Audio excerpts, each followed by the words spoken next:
சிறடி காசை சீரியல் அப்கமிங்கில் என்ன நடக்க போகுது அப்படிங்கிறத பார்க்கலாம். ஒரு பக்கம் வந்து இந்த மாதிரி யோகா கிளாஸில் உட்காந்து விஜயா சொல்லிகிட்ருக்காங்க, நான் தான் காரணம். என்னோடய பையன் 2வது பையன் முத்துவோட போயிட்டு ஒரு பையன் சீர்திருத்த பள்ளிக்கு போக இருந்தான் கிருஷ். அந்த பையனை நாங்கள் மீட்டு கொண்டு வந்துட்டோம். அந்த பையனுக்கு புத்தியும் சொல்லி நாங்கள் வந்து நல்ல விதமாக ஸ்கூலில் சேர்த்து விட்டு வந்துட்டோம் அப்படின்னு சொல்ல இதெல்லாம் ஒட்டு கேட்டுட்ருக்காங்க மீனா. ஸோ மீனா கைத்தட்டே உள்ளே வராத பார்த்த உடனே அதிர்ச்சி ஆகுறாங்க. ஒரு பக்கம் வந்து விஜயா, எதுக்கு இங்கே வந்தா அப்படின்னு சொன்னால், நான் தான் பூ கொண்டு வர சொன்னேன் அப்படின்னு சொல்லிட்டு பார்வதி சொல்கிறாங்க.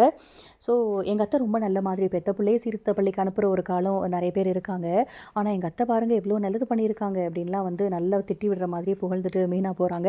இன்னொரு பக்கம் வந்து பார்வதிக்கு அந்த ரூட்டு விடுற ஒருத்தர் திரும்ப பார்வதியோட ஃபேஸ் எல்லாம் வரைஞ்சி கொண்டு வந்து கொடுக்குறாங்க.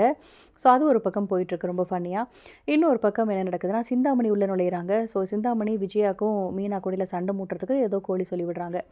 அது ஒரு பக்கம் இருக்க, இன்னொரு பக்கம் வந்து கிரிஷ் இப்போ மீனாவோட அம்மா வீட்டில் தான் இருக்கான் இல்லையா? ஸோ இதனால் இப்போது நம்ம ரோஹிணி நாடகம் ஆடினால நம்ம பொண்ணோட உயிர் முக்கியம் அப்படின்னு சொல்லிட்டு இப்போது கிரிஷோட பாட்டி மீனா அம்மாவோட வீட்டுக்கு வந்தாச்சு. வந்து பயங்கரமாக கத்துறாங்க. கொஞ்சம் கூட நன்றி இல்லை, இவ்வளோ நாளாக நம்ம பேரனை வச்சு பார்த்தாங்க, சாப்பாடு போட்டாங்க, நன்றி இல்லாமல் கத்துறாங்க. என்னதான் நினச்சிட்டு இருக்காங்க முத்துவும் மீனாவும், எதுக்காக அங்கேருந்து கூட்டிகிட்டு வரணும், பாட்டி நான் தான் இருக்கேன்ல அப்படின்னு சொல்லும்போது முத்துவும் மீனாவும் வராங்க. இவ்வளோ நாளாக நீங்கள் எங்கே இருந்தீங்கன்னே தெரில, அந்த பையன் பாசத்துக்கு ஏங்கிட்டு இருந்தான், என் கூட தான் வருவேன்னு சொல்லி சந்தோஷமாக தான் இருந்தான், பார்த்துட்டதுக்கு இப்படியே பேசுவீங்க அப்படின்னு நிறைய உதவி பண்ணியிருக்கீங்க இல்லைன்னு சொல்ல, அதுக்காக இனிமேல் என் பேர் என் கூட தான் இருப்பான், ஒழுங்கு அனுப்புங்க என் கூட அப்படின்னு உடனே கத்துறாங்க. நன்றியே இல்லாமல், ஏன்னா ரோஹினியோட அம்மாவுக்கு எப்படி நன்றி இருக்கும்.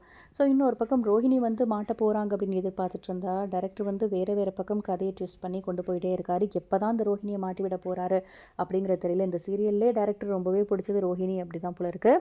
ஸோ இப்போ தான் மாட்டுவாங்க அப்படிங்கிறது தெரியல. இன்னொரு பக்கம் வந்து இப்போ பாட்டி வந்து கிருஷை கூட்டிகிட்டு போனாலும், நீ ஏன் பாட்டியை கூட்டிகிட்டு போகணும், அப்போ அந்த கிருஷோட அம்மா யாருன்னு திரும்பவுமே இந்த டிடெக்டிவ் வேலையில் இறங்க போகிறாங்க முத்துவும் மீனாவும். பார்க்குறதுக்கு நமக்கே ரொம்ப இந்த சீரியல் எரிச்சலாக இருக்குது அப்படின்னு தான் சொல்லணும். உங்களோட கருத்துக்கள் என்ன அப்படிங்கிறத கமெண்ட் செக்ஷனில் சொல்லுங்கள். இந்த வீடியோ பிடிச்சிருந்தால் லைக் பண்ணுங்கள். இந்த மாதிரி அப்படி இருக்க நம்ம சேனலை சப்ஸ்கிரைப் பண்ணுங்கள். தேங்க்யூ.